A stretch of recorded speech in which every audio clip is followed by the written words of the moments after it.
Hola, buenos días a todos, bienvenidos al curso de agujeros negros y estrellas de Planck y ya comenzamos a entrar en la última fase del curso y en la más interesante. ¿Qué hay dentro del agujero negro? ¿Cómo se distribuye la materia que traga un agujero negro? ¿Podemos saberlo? ¿Alguien lo sabe? Pues bueno, vamos a intentar en estas lecciones, en este bloque de lecciones que comenzamos hoy con él, vamos a intentar dar una solución a la estructura de la materia que tenemos dentro del agujero negro utilizando diferentes técnicas matemáticas, porque pues es digamos, un challenge científico y teórico, es un reto el poder resolverlo y lo vamos a intentar en este curso. ¿Por qué? Porque pues tenemos un grandísimo problema. Aquí tenemos un agujero negro en rotación, podríamos tener un agujero negro de tipo Schwarzschild, vamos a trabajar sobre todo con el de Schwarzschild porque es mucho más sencillo, pero es más bonito un agujero negro que está rotando. ¿Y qué pasa? Que tenemos una superficie, un horizonte de sucesos, la superficie del horizonte de sucesos, en la posición del radio de Schwarzschild, por ejemplo, o en la posición R+, en los agujeros negros de tipo Kerr, como hemos visto en las lecciones anteriores. Y como también hemos visto en este curso, esta superficie, este horizonte de sucesos, nos delimita una zona del espacio que supone una grandísima barrera a la información. ¿A qué me refiero con esto? Pues bueno, que si tenemos aquí un agujero negro de tipo Schwarzschild, aquí he dibujado una cosa como medio semi-oscura, de color verde, y nuestro horizonte de sucesos aquí, pues si somos un astronauta, una vaca o lo que sea, y nos aproximamos al agujero negro y entramos, pues ya no salimos. Esto vemos que entra aquí y ya desaparece nuestro astronauta una vez que ha entrado. ¿Por qué? Porque para poder salir del agujero negro necesitamos velocidades superiores a la velocidad de la luz. Y eso en relatividad pues no es posible. No el hecho de viajar a velocidades superiores a la de la luz, sino de comenzar desde cero y acelerar a velocidades superiores a la de la luz para poder salir de, en este caso, nuestro agujero negro. ¿De acuerdo? Entonces, pues nos podemos preguntar, bien, si no sale ni siquiera la luz del agujero negro, ¿cómo podemos ver lo que hay dentro del agujero negro? ¿Qué pasa con la materia? Porque la gravitación es tan grande que si no puede escapar ni siquiera la luz a la gravitación, va a acabar en un puntito aquí. Y es así como acabaría la materia. ¿Qué sucede con la materia? Porque esta barrera, este horizonte de sucesos, es una barrera que por el momento es infranqueable, al menos de manera experimental, para poder observar cómo se distribuye la materia o todo lo que entre dentro del agujero negro. ¿De acuerdo? Entonces nos podemos preguntar, pues bueno, simplemente desaparece la materia. Si ya no la vemos, ya no la vamos a detectar jamás, pues igual ha desaparecido, se desintegra. ¿Perdemos la información de todo lo que entra? Es decir, si las cosas que entran dentro son las cosas complejas que tienen su información, pero desaparecen dentro del agujero negro, esa información ya es irrecuperable. Entonces podríamos suponer que perdemos esa información. Y yo os comento que, la creación y la pérdida de información está reservado a las deidades, a los dioses, al terreno de la teología. En la ciencia, en la física, la información es como la energía, ni se crea ni se destruye, y eso tenemos que aplicarlo también a las leyes de la física y a la relatividad general, independientemente de la solución que nos proporcione un agujero negro. Así que vamos a asumir que pase, lo que entra dentro de un agujero negro tiene que permanecer al menos localmente en el agujero negro, que no va a desaparecer porque tenemos prohibida por la filosofía de la ciencia, la destrucción de la información. Vamos a aplicar el principio de conservación de la información del cual hablamos en el curso de física postnewtoniana que tenéis también accesible a mi canal. Os dejaré un enlace en la descripción a este vídeo. También nos podíamos preguntar que si entra la materia, como ya vimos en la lección anterior, a un agujero negro tipo Kerr en rotación, pues podría ir a otro universo asintótico. Se podría meter y desaparecer de nuestro agujero negro y acabar en otra zona con otros universos y la materia pues podría desaparecer. O quizás también, cualquier cosa que entre dentro de un agujero negro, pues puede salir, al final puede acabar saliendo, entra en el agujero negro y puede acabar atravesando el espacio-tiempo y salir en otra región de nuestro universo, de un espacio-tiempo diferente, a través de un agujero blanco. Iba a decir de un agujero negro blanco, pero de un agujero blanco. Y pues desaparecería la materia de este espacio-tiempo y acabaría nuestra materia expulsada en otro espacio-tiempo. Fijaos que de esta manera no conservaríamos ni la información ni tampoco la masa en los respectivos universos. Esto es un punto a tener en cuenta. Y otra dificultad, una dificultad bastante grande, es que las soluciones matemáticas a la relatividad general para los agujeros negros que no están rotando y los que están rotando presuponen que tenemos la masa concentrada en el centro del agujero negro. Aquí tenemos el esquema de la solución de Schwarzschild para un agujero negro. Aquí he dejado indicado los componentes tiempo-tiempo, radio-radio, ángulo polar y ángulo azimutal del tensor métrico que están modificando a las coordenadas diferenciales cuadráticas de tiempo, radio, ángulo polar y ángulo azimutal. Estamos trabajando aquí en unidades donde C lo hemos fijado a 1, ¿de acuerdo? Porque de esa manera es mucho más sencilla. Y esta es la métrica a la solución de Schwarzschild que si desarrollamos el componente tiempo-tiempo de la solución y también el radio, el componente radio-radio 1,1 del tensor métrico de la solución de Schwarzschild, pues veremos que obtenemos aquí una masa, aquí sí que he indicado C cuadrado para que lo veáis, pero tenemos una masa M mayúscula, una masa donde suponemos que está concentrada en el centro del agujero negro porque la hemos puesto ahí durante la derivación de la solución de Schwarzschild, que creo que es en la lección 2 de este curso, por si queréis visualizarlo. Yo os aconsejo que visualicéis el curso desde el principio y de forma sistemática.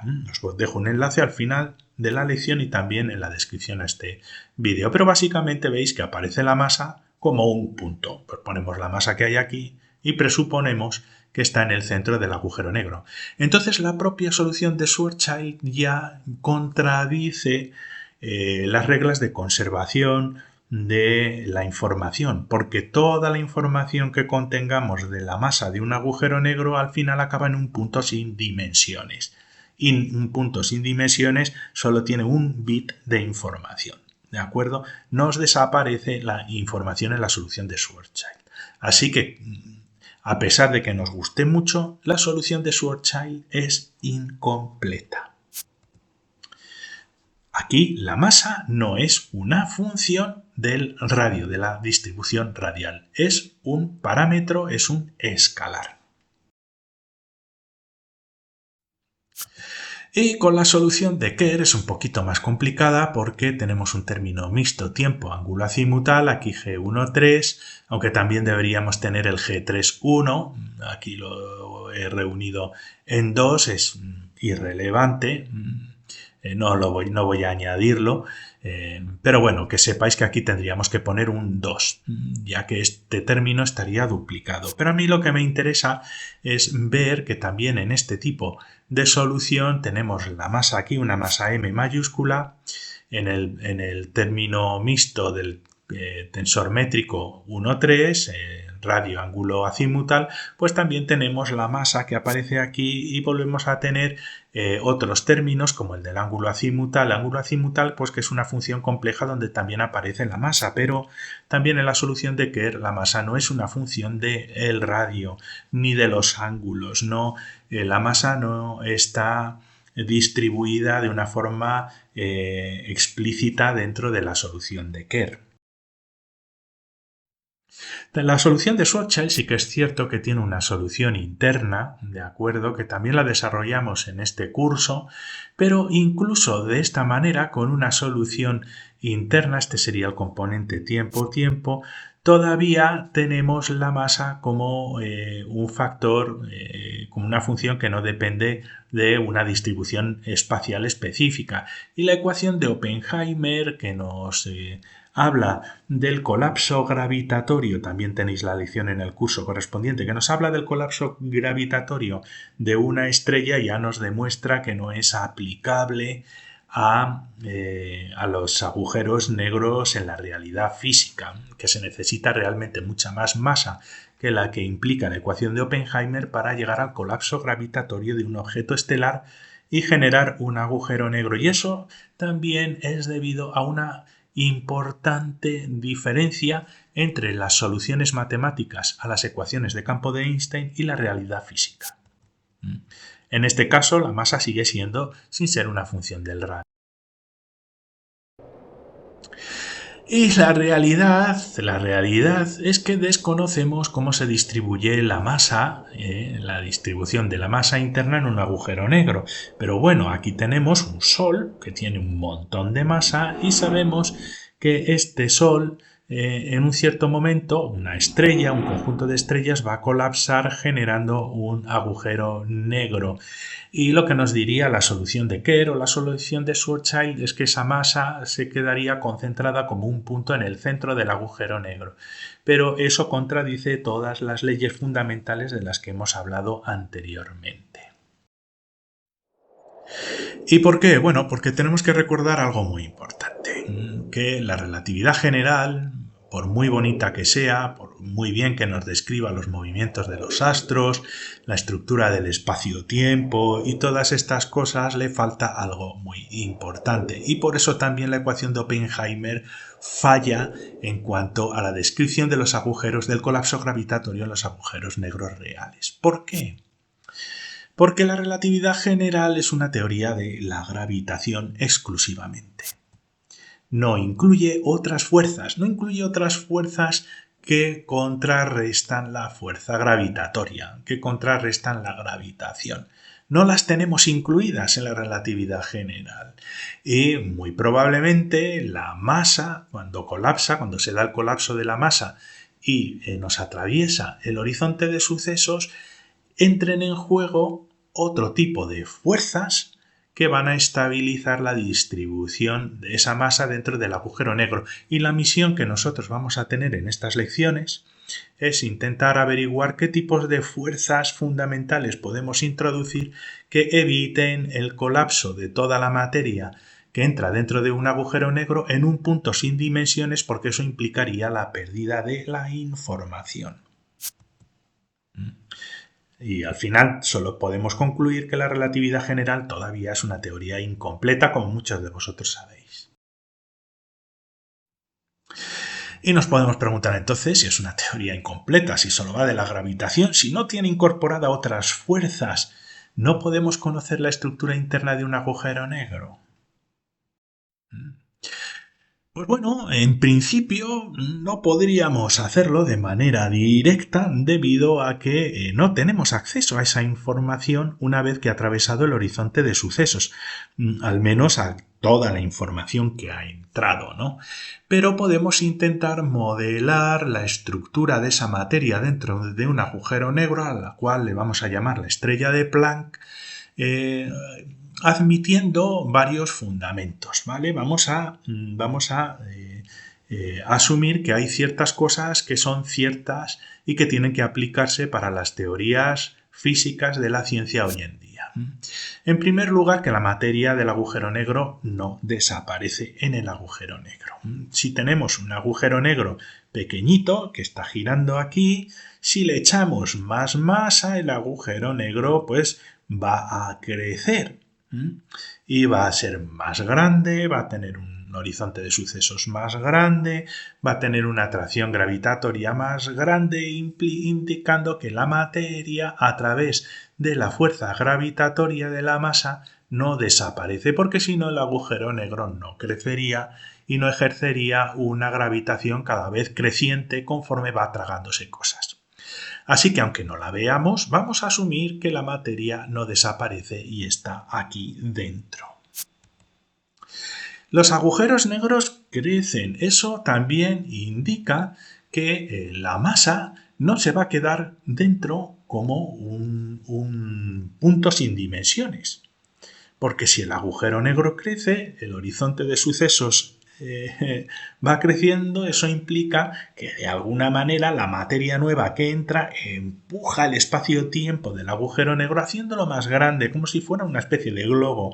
Igual no podemos ver en un globo opaco qué es lo que tenemos dentro, pero si metemos agua en el globo se va haciendo más grande. ¿Por qué? Porque el agua que tenemos dentro va empujando la frontera, el horizonte de sucesos de nuestro agujero negro.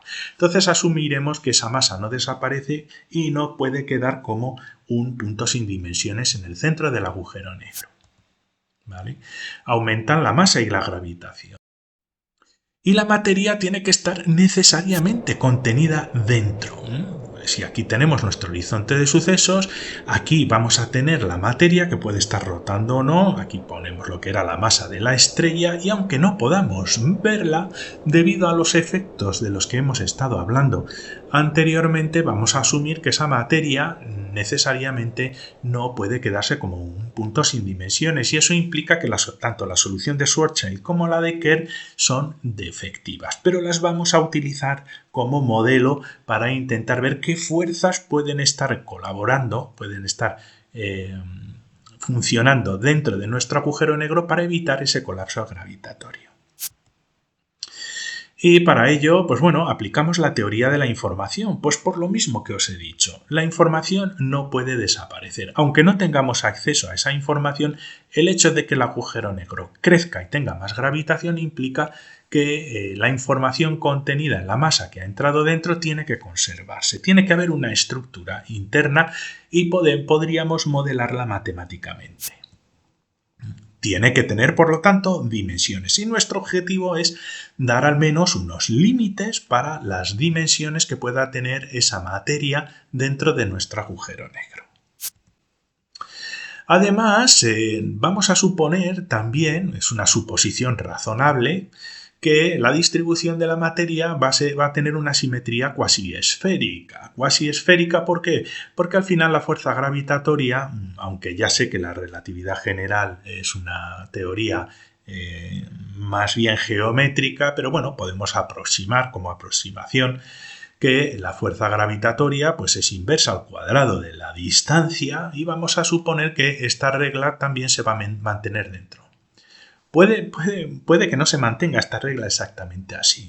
Dentro de la física cuántica, dentro de la teoría de campos, de string theory y otro tipo de teorías, hay unas teorías que se llaman de enmascaramiento de las fuerzas, que su idea es unificar las intensidades de las fuerzas a escalas pequeñas que igual, ya hablaremos de estos temas, puede que no siga esta relación, pero vamos a asumir que va a seguir esta relación o una relación inversa a una distancia. Y esto implicaría que la materia va a adoptar pues, una simetría cuasi esférica, y lo llamo cuasi esférica porque sería esférica en el caso de un agujero negro sin rotación y digamos tipo balón de rugby, elipsoidal, en un agujero negro que esté rotando.